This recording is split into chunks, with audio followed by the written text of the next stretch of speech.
Swami Vivekanandaji, wow, yes. So why is his message still relevant? Well, first the question is, what is Swami Vivekanandaji's message? He had many messages, but the core of his message was stand up fearlessly and serve. Not fearlessly in a pathological, psychotic sort of way, but fearlessly as in the Dharma. We spoke last night about Dharma being that which protects. Well, Dharma protects us. Dharma is that which upholds and protects. So if I'm standing up for Dharma, if I'm protecting Dharma, Dharma will protect me. So stand up fearlessly. And stand up for, he spoke so much about a resurgence of India. And of course that was, 150 years ago. But the resurgence is even more needed today. And it's a resurgence of the traditional, the deep culture of India. When we talk about Sanskriti and Sanskaras, it's a resurgence of that. We've lost so much of our connection to that as we've gotten brainwashed and indoctrinated into believing that, the highest life, the best life, is a life in which I make as much money for myself as I possibly can, in which I've got the highest possible post, in which I've got the biggest possible house. But it's a resurgence of our culture that says abundance is not building a mansion while others live in shacks. Abundance is not eating caviar while others starve. It's a resurgence of the real deep connection to this culture, to the heritage, to the land, to these ancient yet timeless teachings and truths that say your abundance, your fullness, your wholeness, your completeness comes not in how much you can get, but in how much you can give. Not in how much you can acquire and attain, but in how much you can serve. Stand up for that. Stand up to serve values and ethics, integrity, honesty. This is what our world needs today so desperately. If ever we needed real light, real fearlessness in having integrity, in living with integrity, in valuing values rather than valuing valuables. This is the time. It's always the time. But right now I think we stand upon a precipice. A literal one, not just a spiritual one. The spiritual has brought us into the literal, in which if we don't wake up, because of course in order to stand up you have to wake up. He didn't mean sleepwalk.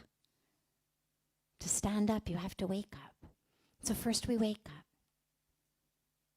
and then we stand up for truth, for our connection with the world, for this beautiful, beautiful teaching of Vasudev Kutumbakam, which means the world is a family, which means that how I live, what I speak, what I eat, what I buy, what I wear, the choices I make are ones not only for me, but they're ones whose ripples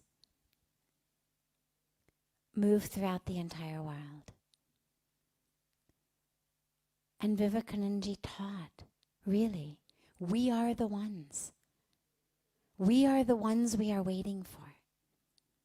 And the youth particularly.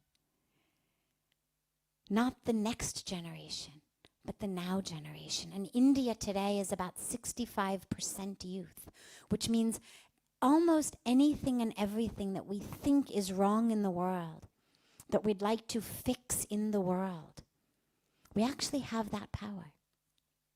We speak so frequently about a global food shortage and a global water shortage and a global land shortage, but we actually don't have any of those. Yes, there are people dying of starvation, tens of thousands of them. People dying due to lack of clean water. People dying due to lack of fertile land. But that's not because there's a shortage of the food or the water or the land. It's because there's a shortage of consciousness. We have a global consciousness shortage. And what Swami Vivekanandaji emphasized was wake up, stand up, fully conscious of who you are, what the world is, and what your role in that world is. And when we stand up with that, then not only is there a resurgence of values, of culture, of all of that, but there's actually a resurgence of self. And that's where we and the world in which we live are so deeply connected. And so at this beautiful time of his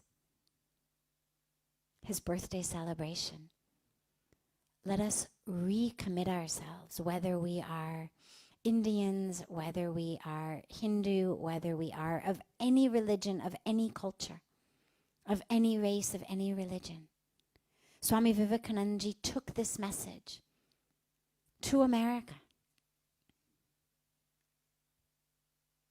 stood in Chicago, spoke to the people of America, whom he addressed as my sisters and brothers of America, because the message is universal. It's not about Hinduism, it's not about India. That culture is a universal culture, and it requires every one of us to wake up and to stand up. And when we do that fearlessly, in protection of Dharma that then protects us, then we are reawakened, a resurgence of the self, which of course leads to a resurgence not only in the country, but a resurgence of light, of truth, of oneness, of peace in our whole world.